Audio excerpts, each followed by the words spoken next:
Hey guys, it's been about 2 months since I last did any type of video.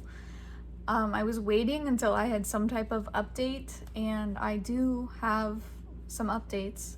So over the last 2 months, things have changed. I've seen a couple of doctors, I've received a few results, and I'm not feeling any better, but it's been so slow moving that anyway, I'll get into it. So the last time we talked, I was still waiting to see the immunologist and the neurologist. The immunologist I got in to see, he's a great guy. I had a really positive experience with him. He talked me through MCAS. He didn't really feel very strongly about it, but he agreed to test me for it. And like I mentioned in a previous video, there's no clear cut, at least I think I mentioned, but there's no clear cut black and white test for MCAS. There are tests that they can do that have markers, and if you meet some of the markers, it's very likely you have it. But there's also if you don't meet the markers, there's still a chance you do have it if you've got the symptoms and that sort of thing. So the results came back and I don't meet any of the markers, and through his, he really took the time to talk to me, talk through all my symptoms, talk through my history, all of that. And in his professional opinion, he didn't think that I had MCAS, but he also tested me for a hereditary condition. And the only reason he really tested me for it was because one of my symptoms is bloating, and so it's a test that he'll run, but I don't really exhibit any of the main symptoms other than bloating for this test. Anyway, long story short, the results came back. I'm positive for this hereditary condition, which is confusing. I think it adds more questions into the mix than it answers anything, because like I said, I'll say this. I didn't think that I exhibited the main symptom. Okay, so I don't know why I didn't say it. The condition is called hereditary angioedema, and it's basically a swelling condition. Within your genetics. I'm not fully educated on it yet, because it's still very new. So I don't have the terminology down, but basically with hereditary angioedema, there's two types, or there's technically three, but so the first type is that your body doesn't produce any of a certain type of inhibitor or receptor or something like that. Type 2 is that your body produces it, but it doesn't function within your cells. And then the third type is neither of that is true. Your body produces it and it functions, but you still have the symptoms, which is very weird. And that type 3 is really rare. And those people are only diagnosed based solely on symptoms, because their blood work would show that they don't have it. Very weird. Anyway, I'm type 2, and when he was first talking to me about it and asking me, I just didn't resonate with any of the symptoms, because the main symptom is swelling in your hands, arms, feet, legs, and then in severe cases, face, throat, and it can be deadly because obviously it can choke you, suffocate you. And then also it can cause swelling within the intestinal tract, but that's where bloating comes in. So for some people, they have really intense intestinal tract episodes where they're really sick with intestinal upset issues. If they don't know that they have this, then they go through all this testing, and some people have gone through exploratory surgery, and nothing comes of it, because the problem isn't really intestinal, it's this genetic disruption. So when he told me that I had it, I asked to be retested, because I'm just it doesn't make any sense. But he asked me, are there any people in your family that have these because it's hereditary, right? Have these kind of symptoms, or any intestinal intestinal issues. And I do have someone in my family, as well as a grandparent, that has experienced intestinal issues. My grandfather specifically, like when he was alive, he was diagnosed with atypical celiac disease. Atypical meaning like not typical. So who knows what he would have been diagnosed with if he were alive today. You know, he died in the 80s and had been sick during the 60s and 70s. So who knows? Who knows? So I'm still just kind of processing that there is treatment for it. Like, that's the good news. There is treatment for it. There is medication. There's like long-term medication, and then also like EpiPen type stuff in case you were to have a serious anaphylactic type reaction. Because that's the other thing, the hereditary angioedema, nothing really triggers it. Like, food doesn't necessarily trigger it. I did some reading that like for some women or people who menstruate, they can have like menstruation can cause an episode.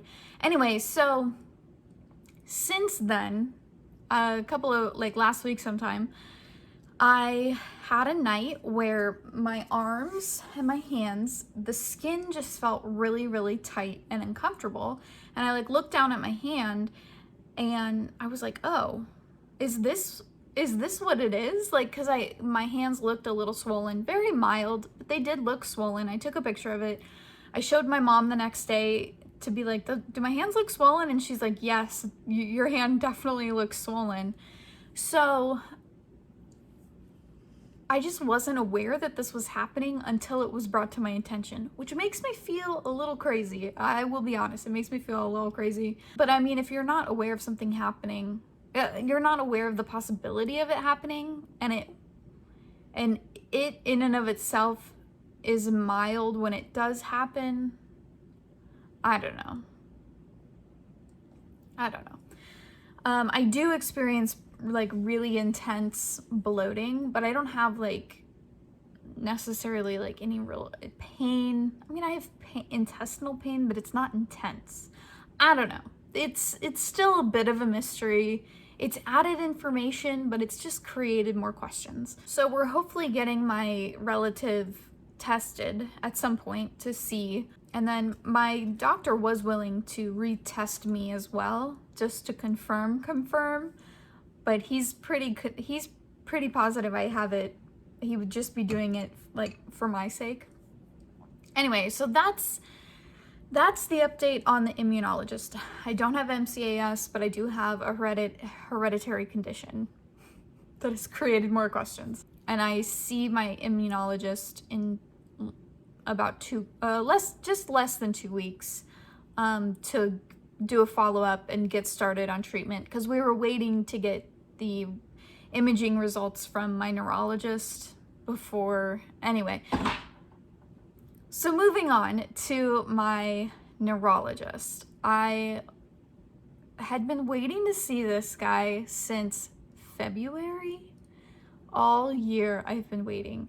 And honestly, he was amazing. The place was amazing. I actually first talked to like the med student who's like 4 months away from graduating. He was so kind. He took so many notes. He talked me through everything. He valued what I had to say. Like, he asked questions and then let me answer him. I had typed up like a whole list of my symptoms, and like when I feel like I have a piece of hair, and yes, I will address, I'm pretty sure you can see the corners of my mouth. That I will talk about that. But I had typed up this like whole list of symptoms and like medical stuff that I've experienced, and it was like 2 pages long. And I held on to it. I didn't give it to him right away. I just wanted us to have a conversation first. And so then when he was like, okay, I'm gonna head back, talk to the doctor, and then we'll both come back and talk to you, I was like, okay, here's this information that I typed up. You can take back with you, and if you guys want to talk about it, read through it, whatever. And he took the time like right then and there to read through the 2 pages, absorb it, and then he said something like, okay, it looks like we covered everything. or the highlights of it. And I was like, yeah. And he's like, okay, cool, I'll take this back. And that was a good sign to me, you know? There's also this other thing, if you've been diagnosed with Lyme in the past and it's been a struggle, there's this, like, a lot of people will tell you, like, don't tell new doctors that you've had Lyme disease or that you have struggled with Lyme disease, because there's a weird bias towards people with Lyme disease. There's like this controversy surrounding Lyme disease. So you really have to like play it by ear and like feel out the new doctor before you provide them with information. So what I had decided to do was I was only going to mention it if the doctor asked me a specific question that could only be answered if I mentioned Lyme disease. And so this med doctor, I don't even remember exactly what he asked, but he did ask something that was just, I couldn't be honest without mentioning the Lyme disease. And by that point, we had talked enough that I felt comfortable with him. So I did mention it. And then he went back, talked to the doctor, they discussed, and they came back. And another good sign is that when they came back and talked to me, the doctor had brought up the Lyme disease. So that means that the med doctor had mentioned it, because I didn't list it in that list of symptoms. The med doctor had mentioned it to the neurologist, and then the neurologist felt like it was important enough to bring it back up in conversation with me. So I take that as a really good sign. So getting to the culmination of the neurologist appointment, he felt confident of a diagnosis for me, but first he wanted to make sure to do a VNG test, which tests your inner ear, and wanted to do an MRI just to rule out big, scary things, right? So I did the VNG test, and it was a really horrible experience, but it was made so much better by an amazing radiologist. So if you don't know what a VNG test is, you wear these funny goggles, and it's a dark room, you watch lights move, and the goggles track your eye movements, and that somehow tells them something about your inner ear. And then another part of the test, which is the difficult part, is you're laying on a table, you're still wearing the funny goggles, and they blow a specific temperature of air into your ear, and that disrupts the fluid of your inner ear. And you have to do that for a full minute, and then when the air's gone, you open your eyes and you look at a light in the goggles. And again, that somehow tracks your eyes and tells them something about your inner ear. So we get like 30 seconds into, okay, and I should start this off by saying, for most people, it's not a big deal. Most people will feel an increase in dizziness, but as soon as the air is taken away, you balance back out, your inner ear equalizes, and you're fine. Most people. For me, I got like 30 seconds in, and I'm very familiar with dizziness. I am dizzy all day, every day of varying degrees, and I have been for a very long time. This was the most insane, disorienting dizziness of my entire life. It's dark, you have your eyes closed, you're laying flat on a hard table. It feels like the table is like rotating like this, but like at an insane speed, and since it's dark, you have no sense of like where you're at spatially. So it felt like I was in outer space, just flipping like this.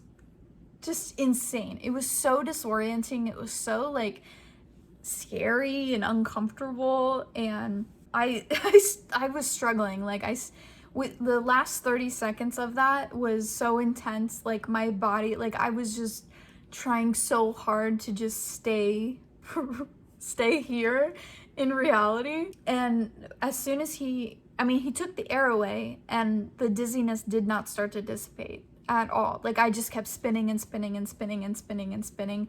And since it didn't start to dissipate, I started to panic. My body went into panic mode. And the radiologist was so kind and compassionate and understanding. And I asked if he would hold my hand, because I just felt like I needed something to ground me, to like keep, because like I said, I felt like I was flipping through outer space. It was so scary. And he was totally willing to hold my hand, and he talked me through, talked so calmly with me, like reminding me to take a deep to take deep breaths, because at one point I started to hyperventilate, and he just kept reminding me, like, I know it's hard right now, but it will fade, it will dissipate, I promise it will dissipate. And it literally took at least 10 minutes of just lying there holding this guy's hand before I equaled out. Like, it was really, really intense. And so then I asked, like, do we have to do the second ear? And yeah, like, unfortunately, yes, you have to do the second ear if you want results, because the only way they get results is by comparing the two ears. And so he told that to me, and I was like trying to just find the will to do it. But he told me, he's like, I'm not gonna make you do anything you don't want to do. I'm not gonna make you do anything you feel like you can't do.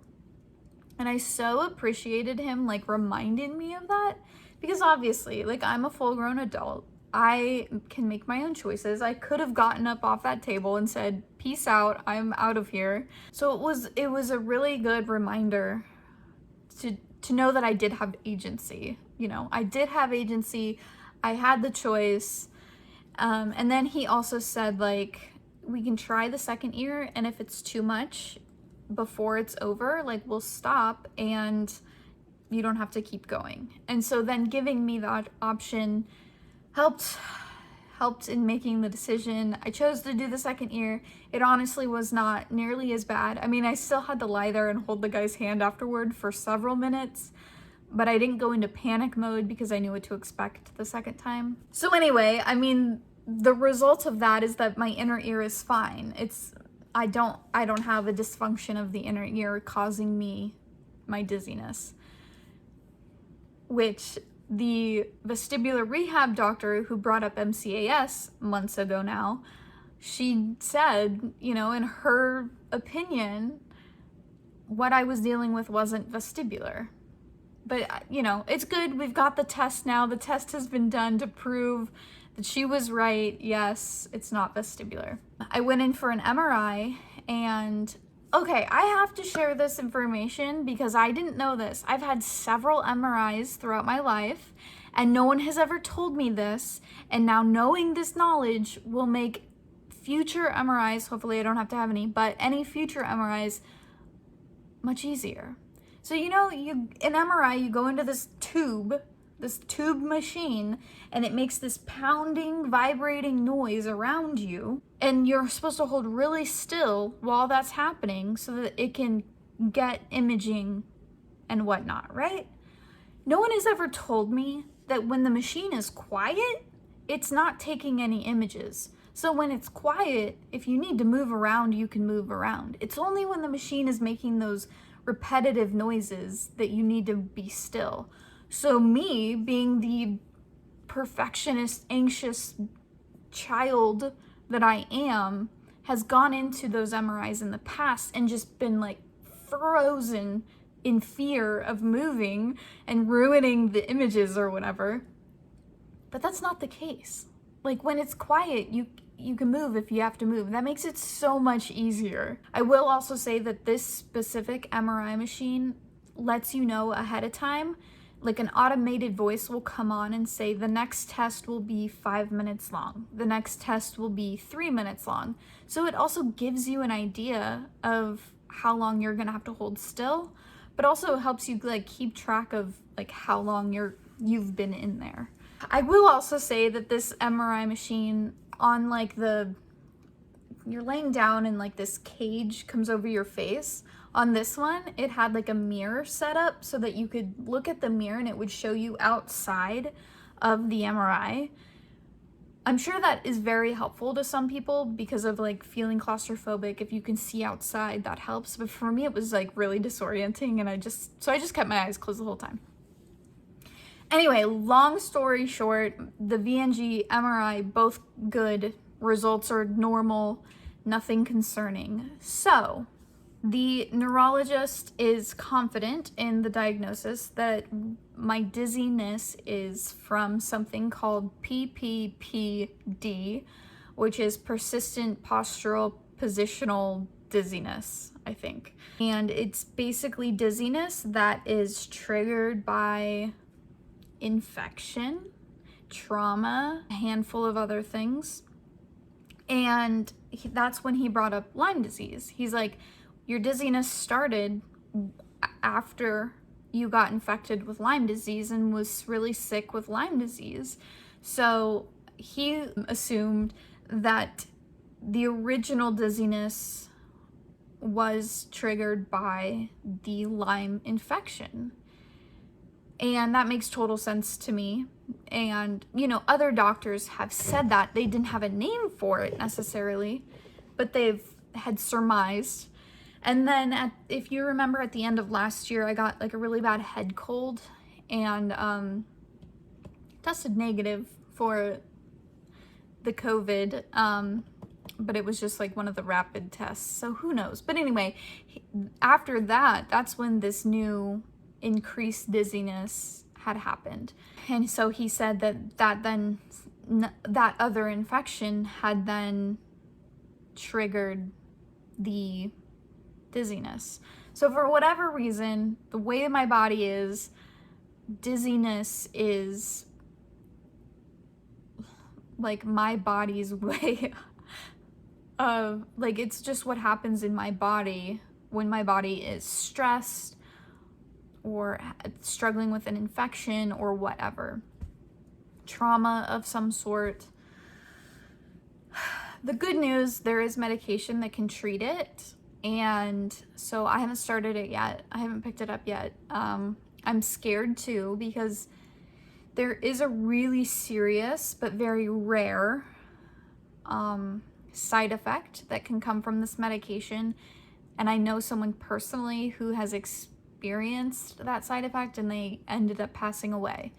So it's very, very rare, but since I personally know someone, it has just created this anxiety in me about it. And I didn't mention this, I feel like I'm all over the place, but it was originally said to me that my doctor, the neurologist, would call me with results. And I was like, cool. Then I didn't hear from them after a week after my second test. So I called them, left a message. A woman called me back, said the doctor wanted to see me for a follow-up, but couldn't see me until September, the end of September. That really, really frustrated me, because at that point I didn't have any results or anything. And she was like, but I'll have the doctor send the results over and then I'll give you a call and give you the results. So that's how I got my results, but I haven't been able to actually talk to my doctor about it. So I haven't been able to tell him about the hereditary angioedema. I wanted to ask him about the side effect, but I wasn't able to. So I'm practicing radical acceptance. If I have the very serious, very rare side effect, then I'll deal with it. I think that's all of the updates. Now, how am I feeling? I am still dizzy, an increase of dizziness. I'm still dizzy all day long, every day. I have moments where I'm sitting trying to work and I'm just so dizzy, I feel like I'm gonna fall over. I am still working, by the way, the computer job, and I enjoy it. I just wish I was paid. I wish I was just paid enough to live, but I'm not. I'm paid less than minimum wage, which makes me feel about this tall. But I do enjoy the actual job of it. I do find purpose and meaning in it, and it's something I can physically do. Right now, it just pays horribly.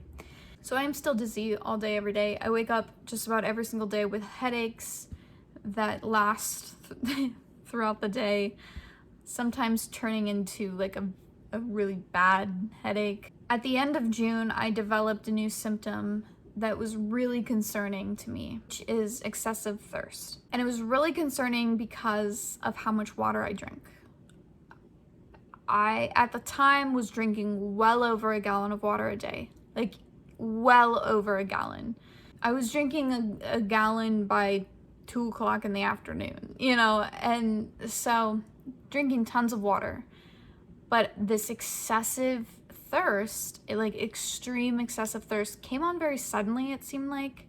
And maybe that's a lie. Maybe I just wasn't paying attention to it, but it seemed like one day I could not quench my thirst. And it was very alarming to me. And I had come across a TikTok of a girl who, you know, had dizziness, headaches, and she went and saw her doctor. The doctor ran labs, showed she was dehydrated, and she was like, how is this so if I've drink so much water? And I was like, that's exactly me. So ever since then, I've reduced my water intake, and I've also like added electrolytes to my water, and I'm pacing myself instead of just like guzzling water all day long. The excessiveness of the thirst has decreased, and now I describe it as a persistent thirst. I still feel thirsty all throughout the day, but it's not that extreme, and so it's still concerning, and I'm still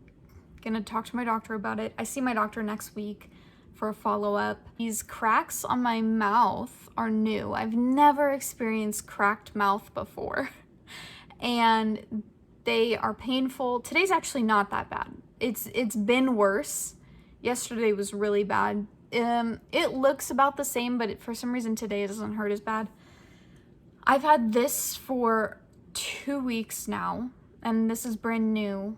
Like I said, I've never experienced cracked mouth. So I Googled it, and there's a couple of things. Most likely it's bacterial or fungal infection that I picked up somehow. Could be dehydration. It could be a vitamin B deficiency or something. So I picked up some vitamin B supplements. I've been taking those. If it's dehydration, and if my excessive thirst is dehydration, it's concerning to me, because that means my body isn't able to hydrate despite being given what it needs to hydrate. Also, I mean, obviously, if you Google excessive thirst, the main thing that comes up is diabetes. I've checked my blood sugar over like a 24-hour period, and it was every single time it was in normal range. So I really don't think it's diabetes. And there's also this other condition I came across when Googling, is diabetes insipidus, I think that's what it's called. And it's not connected to the diabetes that most people are aware of like the blood sugar, the insulin, despite the fact that it has the same name. But it's basically a condition where your body is unable to regulate fluids correctly. But when I was looking into it, one of the first tests that they do is they have you like not drink anything for a certain amount of time.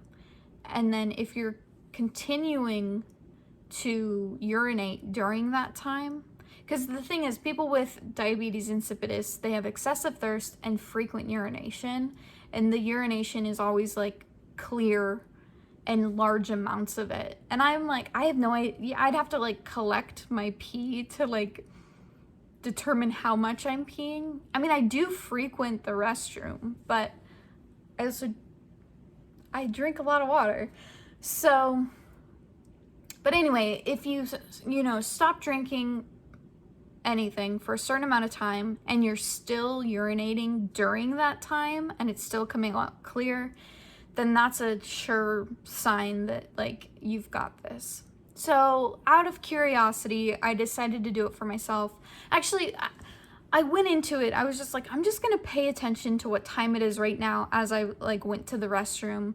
And I was like, I'm just gonna see how long it takes me until I need to go to the bathroom again. And I'm not gonna drink anything between now and then. It took like 2 hours until I felt the need to go to the bathroom. So I'm like, okay, I think that's a good sign I don't have whatever this is either. But like, who knows? I'm just going off of information that's on Google. I'm just testing things on myself. So yeah, like the excessive thirst is concerning. It's also really uncomfortable. I even bought like lozenges that are meant for people with like dry mouth. And it's possible that the like feeling thirsty or this dryness is connected to whatever this is. Like if this is a bacterial or fungal infection, it's probably in my throat too. And So like it could be that sort of thing. So I need to get it checked out from my doctor. My next appointment with her, like I said, is next week, but it's telehealth. So hopefully she'll be able to see it in video form. Maybe I should try and do telehealth through my phone because my phone camera is better quality than my laptop.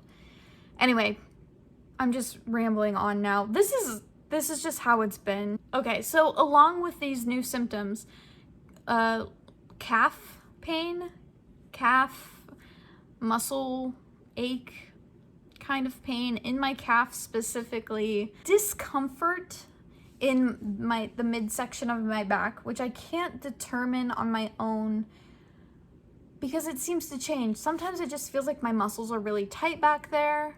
Sometimes it's like a dull ache. Sometimes I've got like, it almost feels like nerve pain. So I'm still just figuring it out. I've received information, but I'm not really anywhere, not any better. I'm worried that my body is not able to hydrate for some reason, because that's really what I feel like. But I mean, good news that my MRI came back clear and my VNG came back clear. And at least I now have this knowledge of the hereditary condition. I don't know. Medical mystery, I hate it. I absolutely hate it. Every single day is the worst thing ever. But I'm trying to be positive. I'm trying to keep myself in check and just remain positive and show gratitude. Right now in this moment, I'm not in an emergency situation. I'm not in immense pain. I've got a roof over my head. I've got family. I've got doctors, even if it's really slow going. That's it. Thanks for listening to me. This was such a rambly update. But yeah, be safe, be well. I hope you find ways to enjoy your life, and I will see you probably in another 2 months.